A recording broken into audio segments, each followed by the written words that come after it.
The rain hadn't stopped for 3 days straight.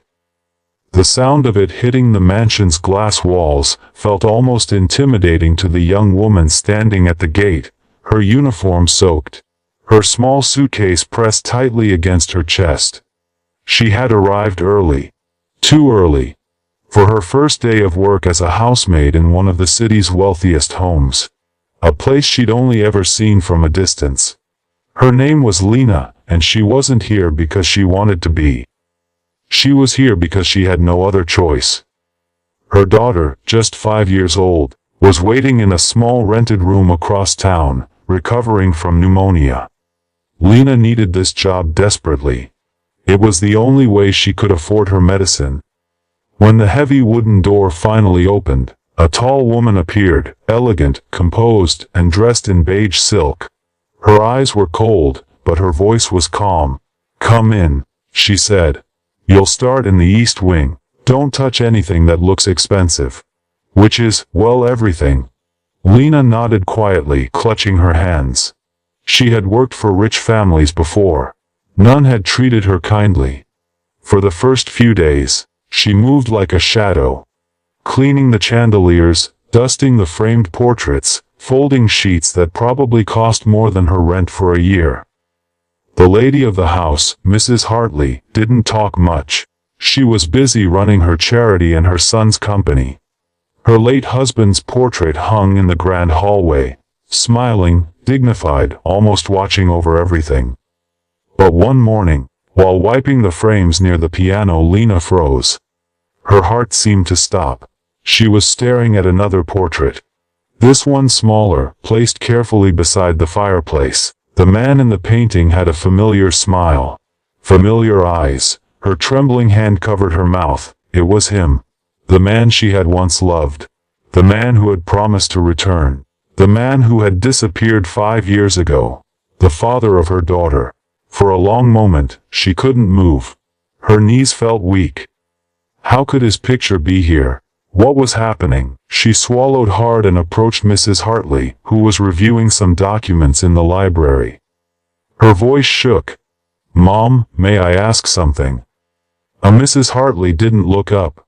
"What is it?" Lena pointed toward the portrait that hung proudly in the hallway. Why is my daughter's father in your picture?" The pen slipped from Mrs. Hartley's hand. She slowly turned her head, her expression tightening. "What did you just say?" "That man," Lena whispered, her voice breaking. That's him. He's my daughter's father." Silence fell heavy in the air. The ticking of the antique clock was suddenly the loudest sound in the room. Mrs. Hartley stood up, disbelief written all over her face. She walked to the portrait and stared at it as if seeing it for the first time. "You're mistaken," she said quietly. "That's my son." Lena's world tilted. Her knees nearly gave out. "Your son," she repeated in shock. Mrs. Hartley turned to her sharply. "You're telling me you—" She stopped mid-sentence, her voice trembling now. "Are you saying you have a child with him?" Lena could barely nod. Tears welled in her eyes. "He told me he loved me. He said he'd come back after college. Then he disappeared. I thought he died." The Mrs. Hartley's expression softened, confusion overtaking anger. She looked toward the window, as if trying to piece together something lost. "My son," she whispered, "died in a car accident 5 years ago. We never knew he had anyone in his life." The room went completely silent. Lena's tears fell freely now, her breath uneven. She hadn't even been able to show her daughter a picture of her father. Now here he was, smiling down from the walls of a mansion that was never meant for her. Mrs. Hartley turned toward her slowly, eyes glistening. "Your daughter, what's her name?" Lena whispered the name, barely able to speak. The older woman sat down, her composure breaking. For years she had mourned her son, the promising, kind-hearted young man she lost too soon. And now before her stood a woman holding the only living piece of him left in the world. Neither spoke for a long time. The storm outside began to calm, as if listening, That evening, Mrs. Hartley asked to meet the little girl. Lena hesitated, unsure if she was overstepping, but she agreed. When the child walked in, shy, thin, clutching a small stuffed bear, the older woman gasped. The same hazel eyes, the same dimple when she smiled. She knelt, tears falling freely for the first time in years. The mansion, which once felt cold and empty, filled with a kind of warmth no chandelier could ever create. From that day, everything changed. Not with luxury or money, but with quiet gestures, shared meals, and the kind of understanding only grief and love can teach. And sometimes, when the light hit the portrait just right, it almost felt like he was smiling. Not from the frame, but from somewhere closer. Mrs. Hartley couldn't sleep that night. She walked down the long corridor of her mansion, her bare feet silent against the marble floor. Every step echoed with memories. Her son's laughter, his plans, his dreams. And now, that same laughter seemed to live on in a little girl she had just met. The next morning, when Lena came downstairs to start her chores, she found the dining table already set. But this time, with 3 plates, Mrs. Hartley was sitting there reading the newspaper, pretending to be casual. "Sit," she said softly. "Both of you." Lena hesitated. "Mom, This isn't a command," the older woman interrupted. "It's an invitation." The little girl looked up at her mother, then shyly climbed onto the chair beside Mrs. Hartley. The woman smiled. Awkwardly at first, then naturally, like she hadn't in years. As they ate, she told stories.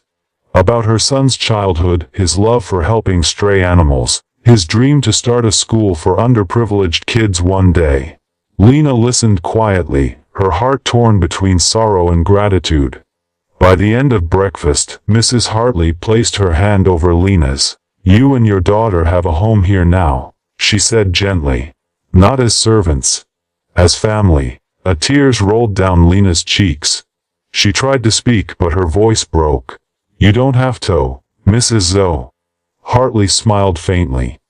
"I know I don't have to. But kindness isn't about what we have to do. It's about what we choose to do." Over the next few months, the mansion transformed. The once empty halls echoed with the sound of a child's laughter.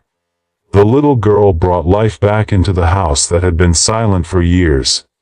Mrs. Hartley began funding medical care for children in low-income areas, in memory of her son. And every weekend, she and Lena volunteered together, handing out food, blankets and books. People in the city started noticing how the cold, unreachable woman had changed. They didn't know the reason, but they could see it in her eyes. The warmth, the peace, the quiet strength. One evening, as the sun dipped below the horizon, Lena stood in the garden watching her daughter chase butterflies. Mrs. Hartley joined her, a soft smile on her face. "She reminds me of him," she whispered. "She reminds me of hope," Lena replied.